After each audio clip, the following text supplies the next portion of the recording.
Hey folks, today I'm going to make a video of another diamond painting pen. This one I'm going to try something a little bit different. We'll see how it goes. I hope you enjoy.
Okay, as you can see, this is a piece of dyed apple wood that I've run through several different dyeing sessions. It picks up some interesting character, but right now I'm more concentrating on the shape. What I'm gonna try to go for is a flame look to the end of this bead here. I'm gonna start it out the way I do with most of my spirals. First, getting my tool rest out of the way here. For some of you turners, don't be afraid to just take the tool rest out of the unit and spin it around to the back to get it completely out of the way when you're doing work like this, because you want to have as much room as you can. And since this is going to be some fine small work right up against the chuck, I think I'm going to turn this around in my chuck. Yeah, I think that might give me a little bit more room. And I'm going to engage the stop on my lathe. I have an indexing function on this one. And I'm going to start the spiral. I always like to pick a point, and usually it ends up being a bullseye. So right there's where I'm going to pick the spiral part. And I'm just going to grind right deep in. And this isn't going to be a lot of twists, but you'll see what I'm going to do here in just a sec.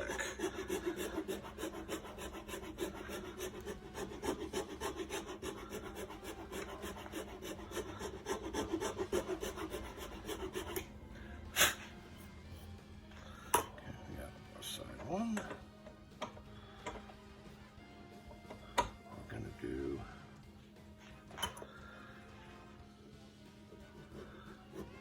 two.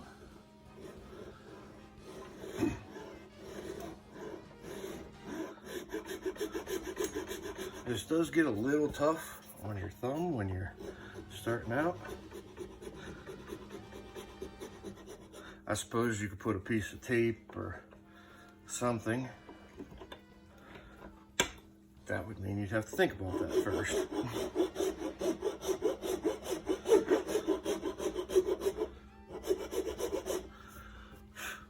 Okay, my second groove started.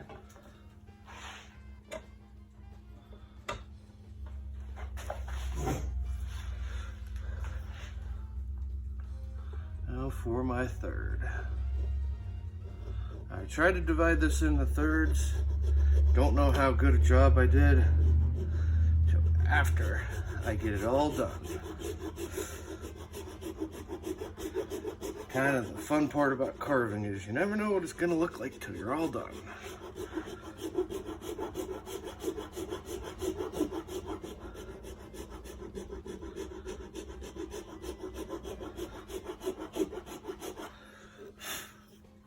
Okay, that looks good. Yeah. Take this one down a little further.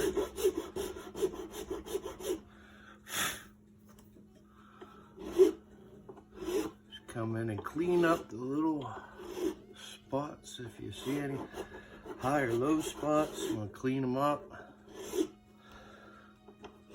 It doesn't matter too much because we're going to come in here with another file. This time I'm going to come in with, I believe this is called a quarter round file. I could be wrong, but this is just a cheap one I got from the hardware store. And we're going to come in, I've unlocked my lathe. I'm going to widen out and flatten out those notches. We want them to come in at a real shallow angle, so now that they've been established, we can kind of manipulate the shape of them, this bigger file. I'm trying to go for a flame-like twist. Whether it works or not, we'll see.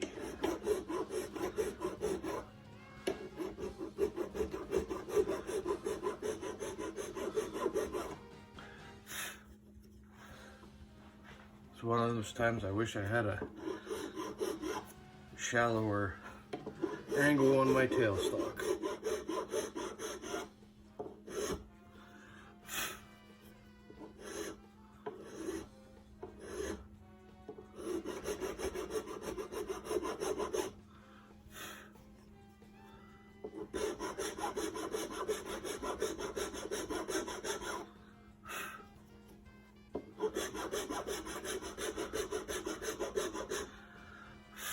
And since this is going to be a diamond painting pen, there's going to be a tip that comes out of this end, and I'm going to put a correction tip on the other end. Maybe.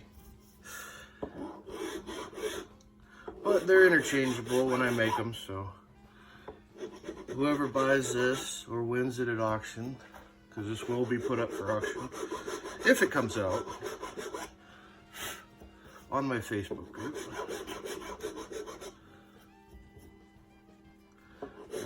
Come back in, and I think I like that shape. Come back in.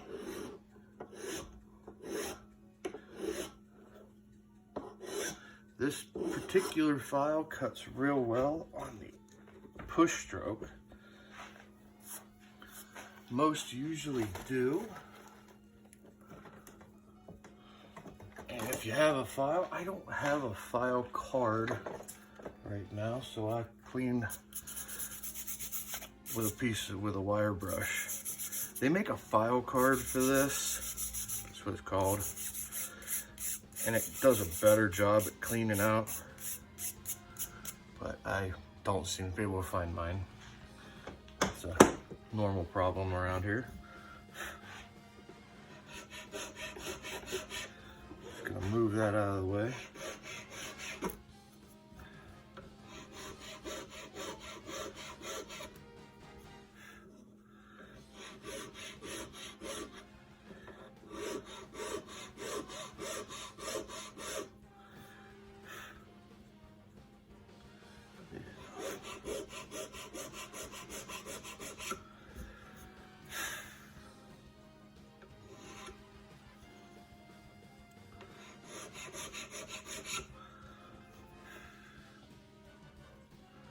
I think that looks pretty good. Now we're gonna sand the tops of it all the way around.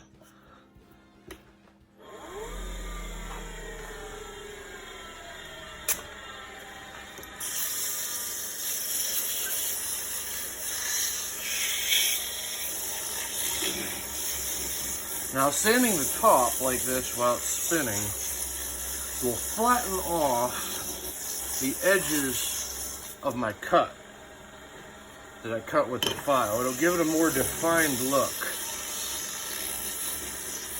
If I was going for a more rope look, I wouldn't sand this part after I filed it. After I cut the groove, I would do it all by hand. I wouldn't sand it while I was spinning. But I would like a little bit more definition to the edges, so it looks like it did a pretty good job giving a little bit more definition to the edges. I have come in with a round tool or even a square bit and flattened it off perfectly, and you get a nice crisp edge. But you don't have to do that. Sandpaper works just fine. We're gonna sand the groove here with, this is some 220. I skipped the 110 because that file's about 220. So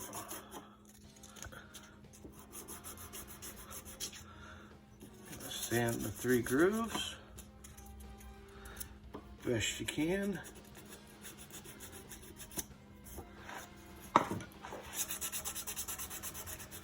Try to clean up our low grit scratches a little bit.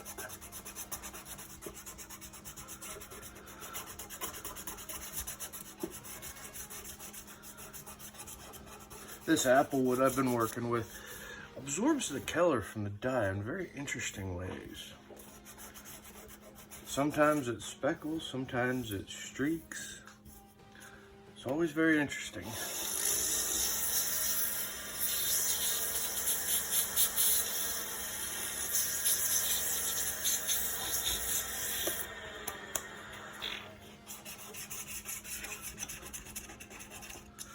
Okay. Just moving along the grits here.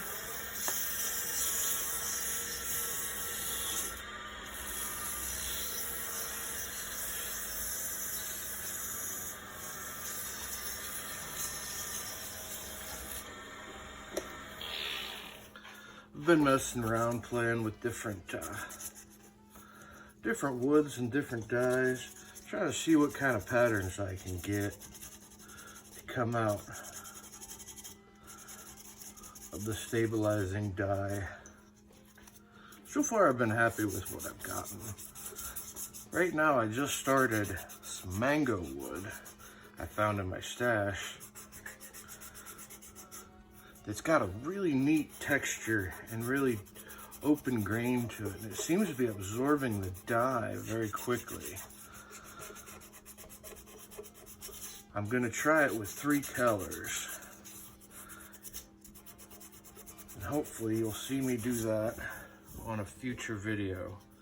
If you guys like these videos, and you wanna see something specific, let me know. I don't mind getting some ideas from you guys.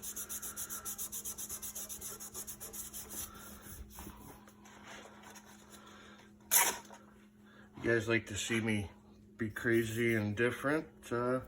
Let me know. I don't mind. I do crazy.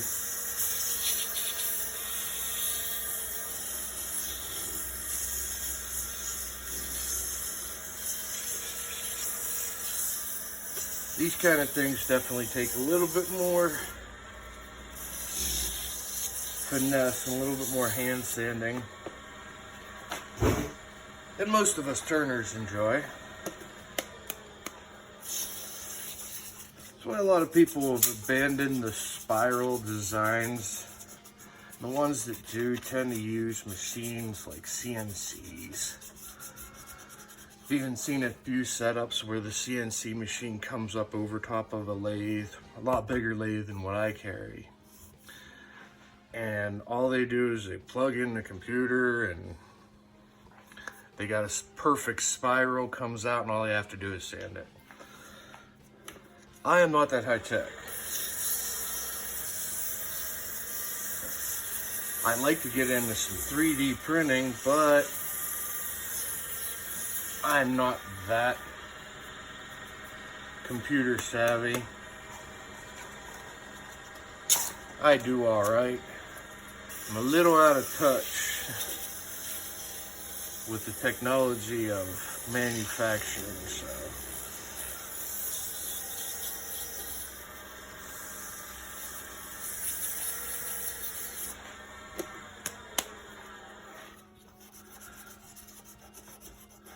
Now, like I said before, wood is amazing because I can actually stop even here after I clean up my cross grain scratches, which is about 400 grit, and go and finish it. It'll be fine. The finish will adhere perfectly to this. Actually, finished, especially lacquers, don't really care for a super smooth finish. They prefer a little bit of a surface to grab hold of. Anything more than 600, and I find that the lacquer finish that I use tends to kind of slide right off, or it'll run and drip. So you've got to kind of find a nice balance between texture, the feel of it, and be going too smooth.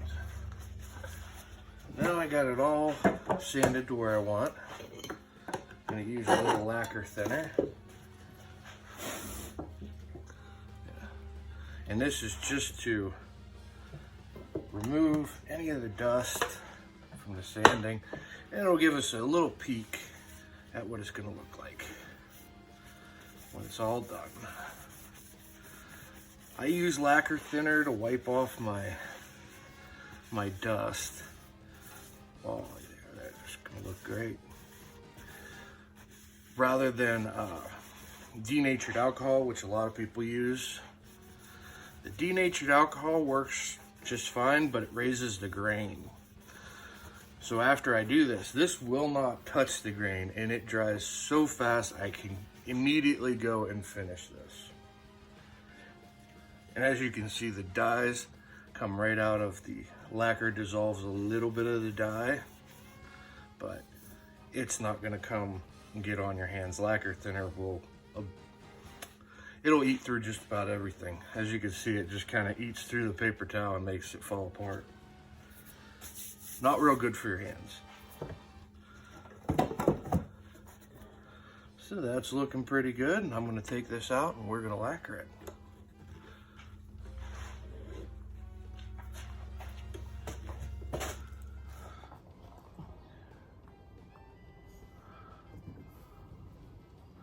Okay, we're out back here in my shop, and I'm gonna put a couple coats of lacquer on it so you can see what this looks like.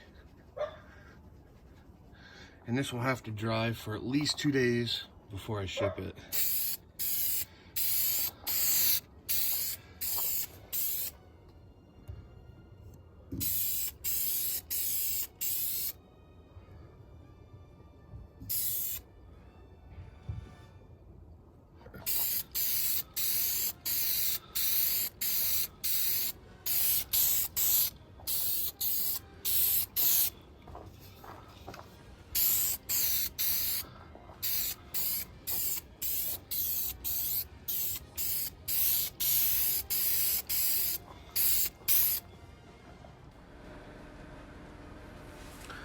Here it is, all lacquered up, all dried and ready to go. Thanks for watching.